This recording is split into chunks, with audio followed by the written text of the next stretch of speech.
आकाशवाणी सांगली केंद्र.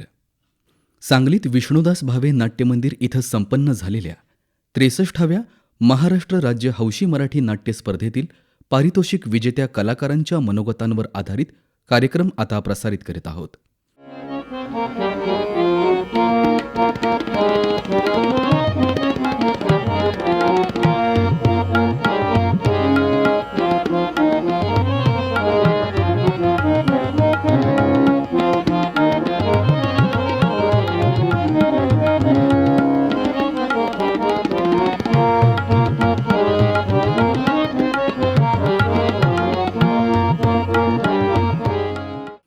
रसिक श्रोते हो, नमस्कार.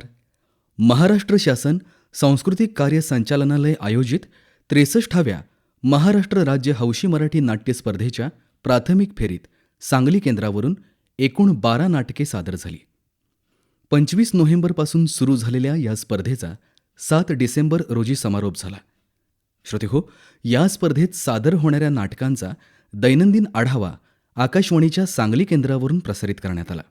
या आढाव्यात नाटकाचा आशय, विषय, पार्श्वसंगीत, रंगभूषा, वेशभूषा, नेपथ्य रचना, प्रकाश योजना यासह एकंदरीतच नाटकाची मांडणी या बाबींच्या अनुषंगानं हा आढावा आपण ऐकलात. सोमवारी 9 डिसेंबर रोजी या नाट्यस्पर्धेचा निकाल जाहीर झाला. हा निकाल आपण सर्वप्रथम जाणून घेऊया. लोकरंगभूमी सांगली यांच्या इरफान मुजावर लिखित आणि दिग्दर्शित सितारों से आगे या नाटकाला प्रथम पारितोषिक मिळालं. इरफान मुजावर यांना दिग्दर्शनासाठी प्रथम, सोबतच अभिनयासाठी गुणवत्ता प्रमाणपत्र प्राप्त झालं. याच नाटकातल्या प्रकाश योजनेसाठी श्याम चव्हाण यांना प्रथम पारितोषिक मिळालं आणि उत्कृष्ट अभिनय रौप्य पदक पुरुष मयूर पाटील यांना आणि उत्कृष्ट अभिनय रौप्य पदक स्त्री वैष्णवी शेटे यांना प्राप्त झालं. सांगली शिक्षण संस्थेच्या डॉक्टर अरुण मिरजकर लिखित आणि दिग्दर्शित घाट या नाटकानं स्पर्धेतलं द्वितीय पारितोषिक पटकावलं. डॉक्टर अरुण मिरजकर यांना दिग्दर्शनासह नेपथ्य रचनेसाठी द्वितीय पारितोषिक, नाटकातल्या रंगभूषेसाठी प्रसाद गद्रे यांना प्रथम पारितोषिक प्राप्त झालं. नाटकातले कलाकार अश्विनी खाडिलकर आणि परेश पेठे यांना अभिनयासाठी गुणवत्ता प्रमाणपत्र मिळालं. रसिकहो, अखिल महाराष्ट्र नाट्य विद्यामंदिर समिती सांगलीच्या अभिराम भडकमकर लिखित आणि उदय गोडबोले दिग्दर्शित देहभान या नाटकाला स्पर्धेतलं तृतीय पारितोषिक प्राप्त झालं. या नाटकातल्या प्रकाश योजनेसाठी शशांक लिमये यांनी द्वितीय पारितोषिक पटकावलं. प्राची गोडबोले आणि गोविंद बर्वे यांना अभिनयासाठी गुणवत्ता प्रमाणपत्र प्राप्त झालं. स्पर्धेतील इतर वैयक्तिक पारितोषिक विजेते याप्रमाणे आहेत. स्टॅच्यू फॅक्टरी या नाटकाच्या रंगभूषेसाठी प्रियंका कुदळे यांना द्वितीय प्रमाणपत्र मिळालं. डिअर डॅडी या नाटकासाठी रेवा खाडिलकर यांना, अखेरचा सवाल या नाटकासाठी डॉक्टर मेधा लिमये यांना आणि स्टॅच्यू फॅक्टरी या नाटकासाठी सोमनाथ पाटील यांना अभिनयासाठी गुणवत्ता प्रमाणपत्र मिळालं आहे. रसिकहो, विष्णुदास भावे नाट्यमंदिर सांगली इथं अतिशय जल्लोषात आणि उत्साहात संपन्न झालेल्या या स्पर्धेसाठी परीक्षक म्हणून श्रीयुत सुहास जोशी, श्रीमती अंशुमाला पाटील आणि श्रीयुत विजय कोळवणकर यांनी काम पाहिलं.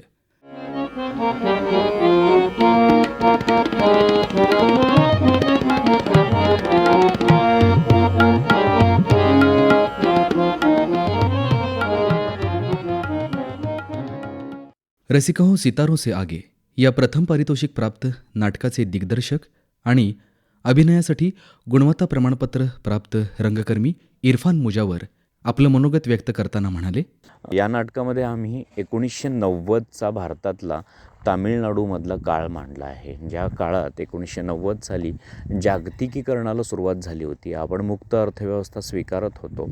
अशा वातावरणामध्ये एका संस्कृतीवर प्रेम करणाऱ्या वरदराजन नावाच्या माणसाची ही कथा आहे. परंपरा संस्कृतीवर प्रेम करणारा वरदराजनसारखा एक माणूस आणि त्याचीच मुलगी या पाश्चिमात्य संगीताकडे ओढली जाते आणि ती पाश्चिमात्य नृत्य शिकण्याचा प्रयत्न करते. हा धक्का खूप मोठा असतो. मग बाप आणि मुलीमध्ये संस्कृती, नृत्य या विषयावरचा एक मोठा संघर्ष तयार होतो. मुलगी बापाला नृत्य या विषयाच्या सगळ्या संकल्पना, नृत्याला कसं धार्मिक अधिष्ठान मिळालं, त्याला सांस्कृतिक अधिष्ठान कधीपासून मिळालं की त्याच्या आधीपासून नृत्य अस्तित्वात आहे. नृत्याला कुठलीही जात, धर्म, भाषा, प्रांत या गोष्टींचं बंधन नसतं. नृत्य हे मुक्त असतं हे समजावून देते. शिवाय भाषिक वाद, प्रांतिक वाद, धार्मिक वाद, जातीय वाद या सगळ्या वादांपेक्षा सुद्धा प्रेम महत्त्वाचं आहे. हा मोलाचा संदेश नित्या आपल्या बापाला देते आणि एका प्रकारे तो संदेश आपल्या या समाजालाच दिला जातो. आणि अशा प्रकारे तो शेवटी वरदराजन म्हणजे जो नित्याचा बाप आहे, जो संस्कृतीवर प्रेम करणारा माणूस आहे, त्याला हे कळून चुकतं की ही पिढी ॲक्च्युली नवीन पिढी गोंधळलेली नाही आहे, तर आमचीच पिढी गोंधळलेली आहे. म्हणजे 1990च्या दशकातली तरुण पिढी म्हणा किंवा 40-45च्या वयाची जी पिढी आहे तीच गोंधळली होती, ती जी नव्या बदलांना स्वीकारू नाही शकली सोप्या पद्धतीनं. त्यांना तो सुवर्णमध्य नाही काढता आला आणि मिले सूर मेरा तुम्हारा या उक्तीप्रमाणे शेवटी प्रेम जिंकतं या नोटवर आपण हे नाटक संपवतो. या नाटकाला समर्पक असं नेपथ्य 1990चा तामिळनाडूचा काळ उभा करणं, त्या काळातलं ते एखादं घर दाखवणं आणि त्याच पद्धतीनं ती भैयाची कॅसेटचं दुकान, याच्यासाठी खूप मेहनत करावी लागली. कारण तत्कालीन काही गोष्टी, ग्रामोफोन होता तो जात होता, कॅसेट प्लेअर येत होते, वॉकमन नुकताच आला होता त्यावेळेला, टेलिफोन जात होते आणि नवीन बटनांचे टेलिफोन येण्याची सुरुवात झाली होती. असं सगळे छोटे मोठे बदल त्या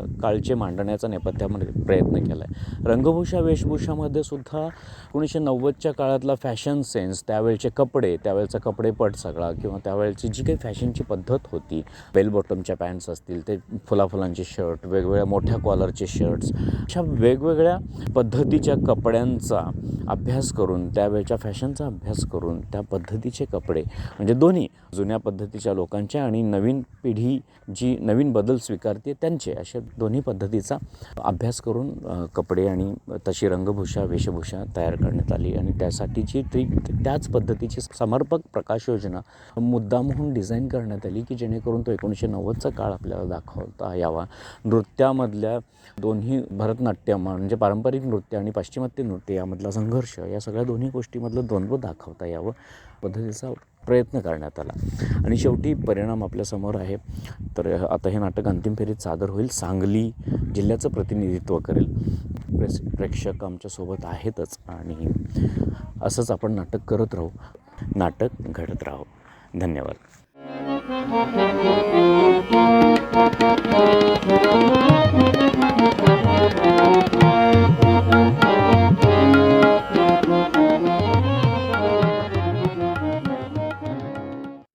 श्रोतेहो, या स्पर्धेत सांगली शिक्षण संस्थेच्या घाट या नाटकानं द्वितीय पारितोषिक पटकावलं. या नाटकाचे दिग्दर्शक डॉक्टर अरुण मिरजकर यांना दिग्दर्शनासाठी द्वितीय आणि नेपथ्यासाठी द्वितीय पारितोषिक मिळालं. आपल्या भावना व्यक्त करताना डॉक्टर अरुण मिरजकर म्हणाले, यावर्षीचं घाट हे नाटक एका वेगळ्या विषयाचं, जो विषय कुतूहलाचा आहे, गूढतेचा आहे, भयाचा आहे आणि तो म्हणजे मृत्यू.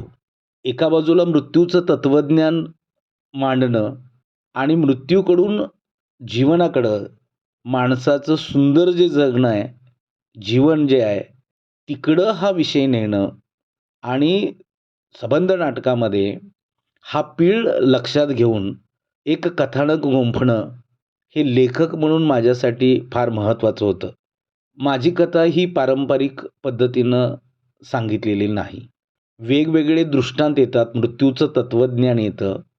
ऐच्छिक मृत्यू पाहिजे म्हणणारी व्यक्तिरेखा या नाटकात आहे आणि तिच्याचबरोबर जीवनाचं महत्त्व सांगणारी एक व्यक्तिरेखा या नाटकात आहे. आणि मग या दोन्ही अनुषंगानं जीवन आणि मृत्यू याचं तत्त्वज्ञान, त्याचे दृष्टांत घेऊन ही कथा साकारते. आणि हा एक प्रायोगिक आविष्कार मला वेगळ्या पद्धतीनं लेखक म्हणूनही मांडायचा होता आणि दिग्दर्शक म्हणूनही मांडायचा होता. त्याला बऱ्यापैकी यश आलं असं मला वाटतं. मुळात या नाटकाचं नेपथ्यही मीच केलेलं आहे. सबंध घटना ही शास्त्रींच्या घरी आणि घाटावर घडते. त्याच्यामुळं रंगमंचाची मर्यादा घेऊन काही प्रयोग करणं हे एक आव्हान होतं आणि ते चांगल्या पद्धतीनं हाताळण्यात आलं सुद्धा. नाटक म्हटलं की विशिष्ट पद्धतीनं बोललं पाहिजे, विशिष्ट चौकटीत राहिलं पाहिजे, असे नियम आखाडे बांधून आपण बंदिस्तपणा स्वीकारतो, त्यालाही मला जाणीवपूर्वक थोडंसं बाजूला करायचं होतं. याच्या पलीकडे जाऊन काही नाट्यप्रयोगाचा विचार होतो की काय, असा एक विचार होता. बऱ्याच लोकांना ही गोष्ट आवडली सुद्धा, काहींना एकदमच वेगळं वाटलं. परंतु आशय पोचवण्यासाठी ही प्रायोगिकता अतिशय महत्त्वाची ठरलेली आहे.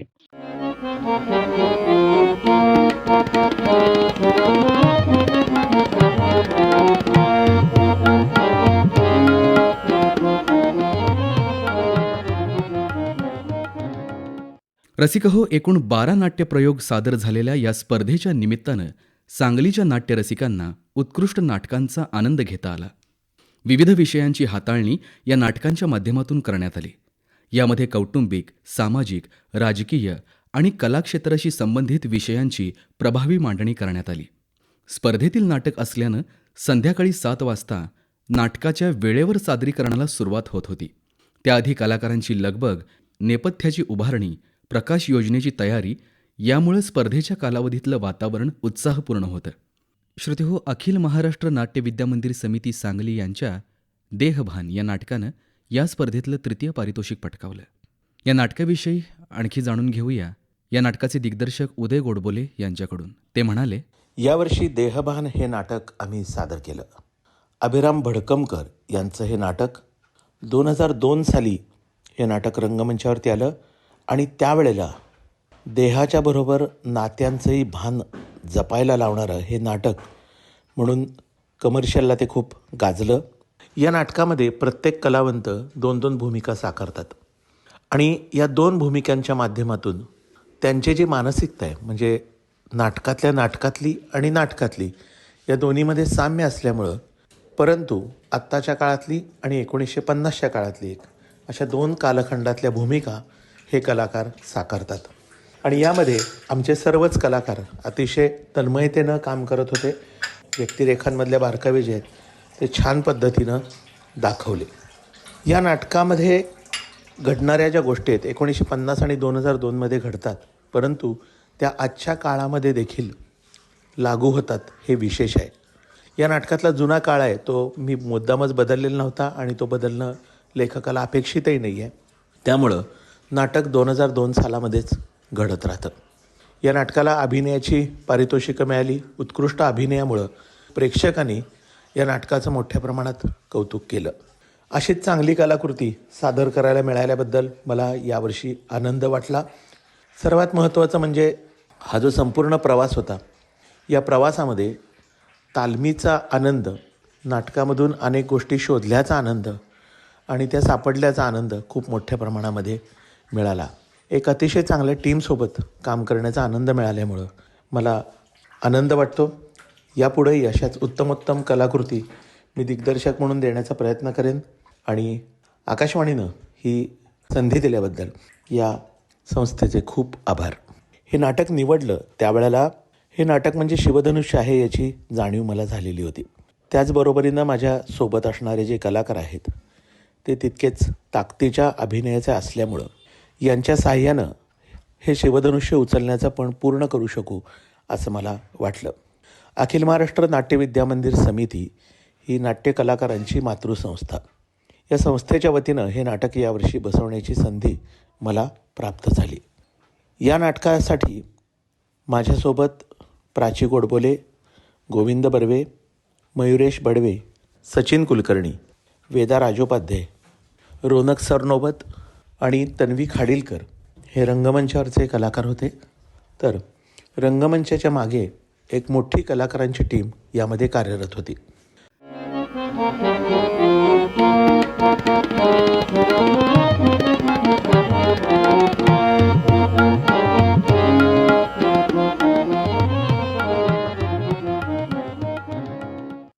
रसिक हो, सांगली शिक्षण संस्था सांगलीच्या घाट या 2य पारितोषिक प्राप्त नाटकातील अभिनयासाठी गुणवत्ता प्रमाणपत्र प्राप्त अश्विनी खाडीलकर आपलं मनोगत व्यक्त करताना म्हणाल्या, नमस्कार. या नाटकामध्ये रोहिणी या भूमिकेसाठी मला अभिनय गुणवत्ता पारितोषिक प्राप्त झाले. या भूमिकेचे आव्हान हे वेगळ्या प्रकारचे असे होते. आजारपणाच्या यातना आणि घरसंसार यातील फरक मुख्यत्वे दाखवायचा होता. कुठेही अतिरंजित अभिनय न करता वास्तववादी अभिनय ही या नाटकाची गरज होती आणि ती मी पार पाडण्याचा एक छोटासा प्रयत्न केला.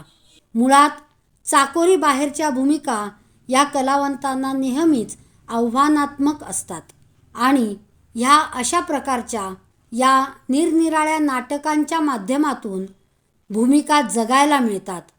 माझे सर्व सहकारी कलाकार यांनी देखील अतिशय परिश्रम घेतले आणि त्यामुळे एकूण नाटकाची उंची वाढायला मदत झाली.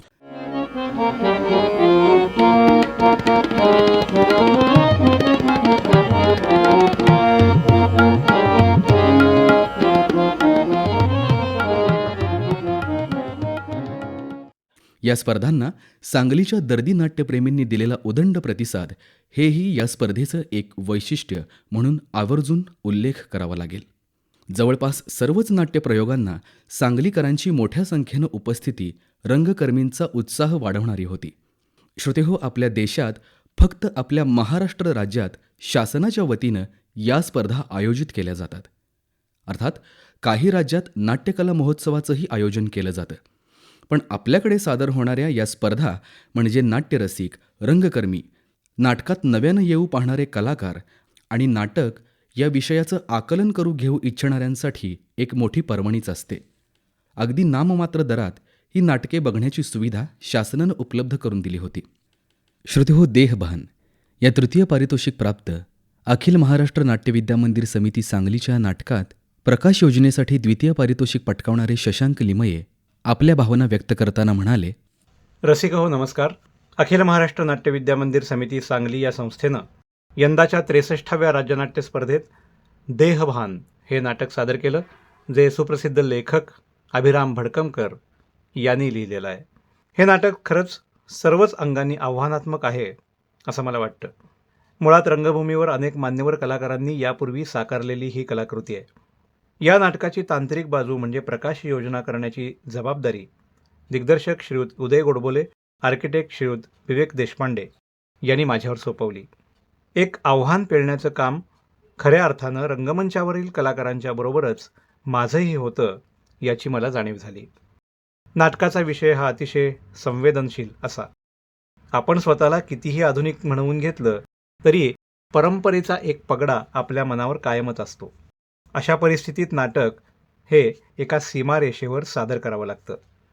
उत्तम कलाकार या नाटकात होतेच, त्यामुळं दिग्दर्शकांशी वेळोवेळी तांत्रिक अंगांची चर्चा करून मी लाईटचं डिझाईन तयार केलं.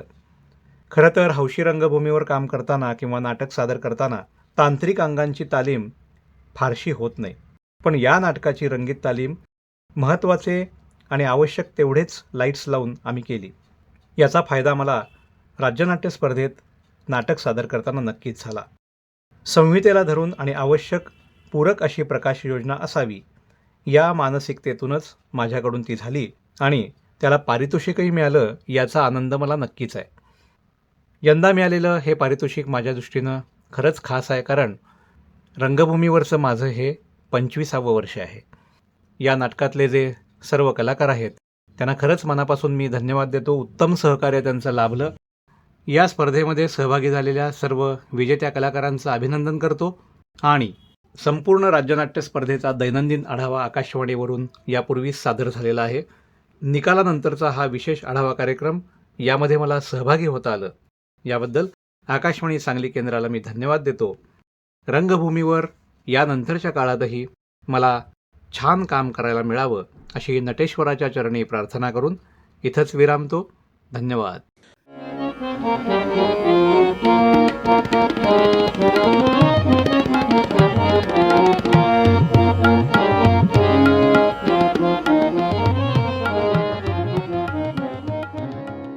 श्रोतेहो, सांगलीतील रंगकर्मी परेश पेठे यांना घाट या सांगली शिक्षण संस्था सांगलीच्या द्वितीय पारितोषिक प्राप्त नाटकात अभिनयासाठी गुणवत्ता प्रमाणपत्र मिळालं.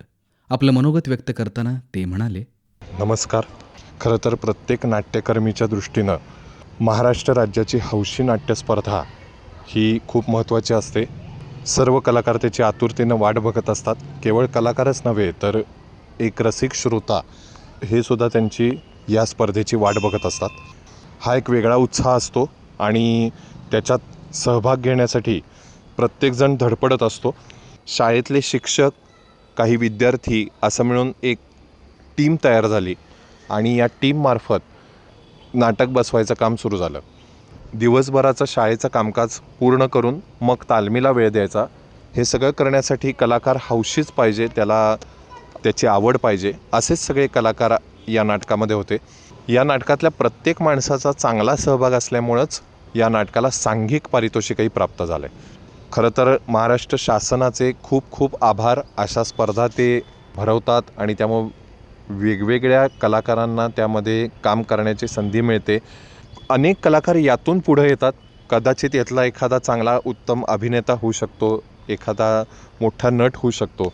त्यामुळं ही जी सुरुवात आहे, ही पहिली पायरी आहे, ही खूप महत्त्वाची आहे आणि त्यासाठी शासनाला द्यावे तितके धन्यवाद कमी आहेत.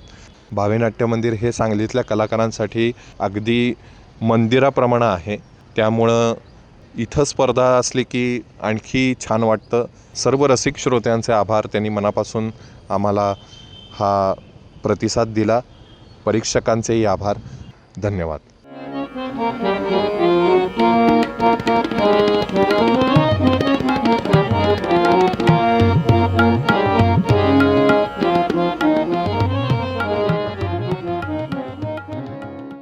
रसिक हो, एखाद्या नाटकाचं सादरीकरण हे केवळ त्यातल्या कलाकारांचा अभिनय किंवा तांत्रिक बाबींशी संबंधित नसून त्यातला विषय, त्या नाटकाचा आशय आपल्याला प्रत्यक्ष अनुभवता येतो. नाट्यप्रयोगातून विषयाचे विविध पैलू आपल्यासमोर येतात. त्यावर विचारमंथन होतं. नाट्यकलाकारांच्या दृष्टीनं या स्पर्धा महत्त्वाच्या असतात. नाटकाचा विषय, त्याची मांडणी, कलाकारांची निश्चिती आणि मग नाटक बसवणं हा प्रवास त्यांना रंगकर्मी म्हणून समृद्ध करणारा असतो, नवनवे अनुभव देणारा असतो. रसिक हो, तृतीय पारितोषिक प्राप्त देहभान या नाटकात अभिनयासाठी गुणवत्ता प्रमाणपत्र प्राप्त रंगकर्मी गोविंद बर्वे यांनी आपल्या भावना व्यक्त केल्या. नमस्कार. मुळात हे नाटक 2 कालखंडामध्ये घडतं. 1950चा एक कालखंड आहे, स्वातंत्र्यानंतर 3 वर्ष झालेली आहेत आणि नंतर एक 50 वर्षानंतरचा 2000 नंतरचा काळ. ह्या 2 कालखंडांमध्ये नाटक घडणं, त्यातली भाषा जी खरंच अभिराम भडकमकर सरांच्या सिद्धास्त लेखणीमधनं उतरलेली आहे. तर ह्यावेळी चॅलेंजिंग असं होतं की हे लोकांपर्यंत पोहोचवणं हेच आम्हा कलाकारांच्या दृष्टीने एक फार मोठं चॅलेंज होतं. अर्थात सहकलाकारांचं प्रचंड याच्यामध्ये कॉन्ट्रीब्युशन असतं, कारण नाटक हे गिव्ह अँड टेकचं एकमेकांना रिस्पॉन्स देण्याचं माध्यम असेल तर ते आणखी खुलत जातं. खूप आनंद वाटला. एकतर हे नाटक स्त्री-पुरुष संबंधांवर भाष्य करतं. त्यामुळे हे नाटक प्रेझेंट करताना एकतर ते हास्यास्पद होऊ शकतं का किंवा फार सिरियस पण होऊन चालत नाही. तर तो धागा लेखकाने जसा त्यांना अपेक्षित होता आणि तसा दिग्दर्शकांनी, श्री उदय गोडबोले आमचे दिग्दर्शकांनी, त्यांनी त्यांच्या कौशल्याने हा मांडण्याचा प्रयत्न केला होता. या नाटकाला विशेष कौतुक करावं असं वाटतं तर या आम्ही 7 कलाकारांच्या मागे जवळपास 14-15 जणांची बॅकस्टेजची टीम होती.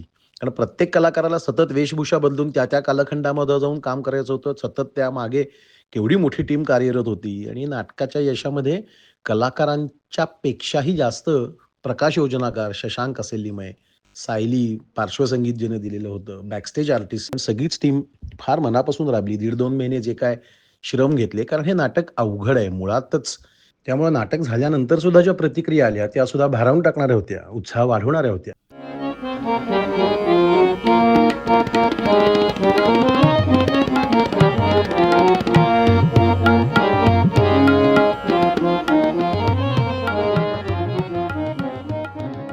स्पर्धेतील डिअर डॅडी या नाटकातील अभिनयासाठी गुणवत्ता प्रमाणपत्र प्राप्त रेवा खाडीलकर यांनी आपलं मनोगत व्यक्त केलं. हे नाटक माझं पहिलंच मोठं नाटक होतं आणि हा रोल पण माझ्यापेक्षा खूप वेगळा होता. त्यामुळं मला सुरुवातीला असं वाटत होतं की हे मला जमेल का नाही, मी करू शकेन का नाही. म्हणजे नुपूर हे पात्र रेवापेक्षा खूपच वेगळं होतं. तिचं वागणं, तिचं बोलणं, तिचं राहणीमान सगळंच खूप वेगळं होतं. ती एकदम डॅशिंग, थ्रिलिंग, मनाला हवं ते करणारी, समोरच्याला भिडणारी, कुणाचीही चूक खपवून न घेणारी अशी बिनधास्त मुलगी. खरं तर सुरुवातीचा महिनाभर प्रॅक्टिस चालू होती तेव्हा मला हे पात्र सापडतच नव्हतं. पण माझे घरचे, माझे आईबाबा आणि माझा वरुण दादा म्हणजे आमचा डिरेक्टर आणि लेखक, त्यानं मला खूप समजावलं, खूप सांगितलं की नाही रेवा, हे तू करू शकतीस, सापडेल तुला. आणि तो प्रॅक्टिसच्या वेळेला आम्हाला कधीच ओरडायचा नाही. तो नेहमी म्हणायचा, आज नाही ना सापडलं, उद्या सापडेल, करशील तू. म्हणजेच काय की माझा लाडका डिअर डॅड, त्याच्यामुळंच हे सगळं घडलं. श्रोते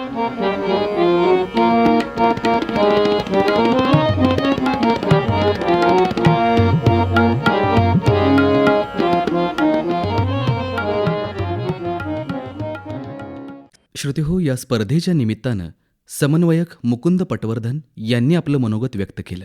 या शासनाच्या वतीनं 25 तारखेपासून सुरू झालेल्या या स्पर्धा 7 डिसेंबर 2024ला संपन्न झाल्या. सांगली केंद्रावरती 12 नाट्यसंस्थांनी त्यांचे प्रयोग स्पर्धेच्या निमित्ताने सादर केले. या एकूण स्पर्धेबद्दल जर बोलायचं झालं तर यंदाच्या वर्षीच्या या स्पर्धा हा महोत्सव 63वा महाराष्ट्र राज्य नाट्य महोत्सव आहे. प्रतिवर्षी महाराष्ट्र शासनाच्या वतीने वेगवेगळ्या विभागामध्ये स्पर्धा घेतल्या जातात. याच्यामध्ये गद्य मराठी, संगीत, संस्कृत, हिंदी अशा पद्धतीनं त्याचं सादरीकरण होतं.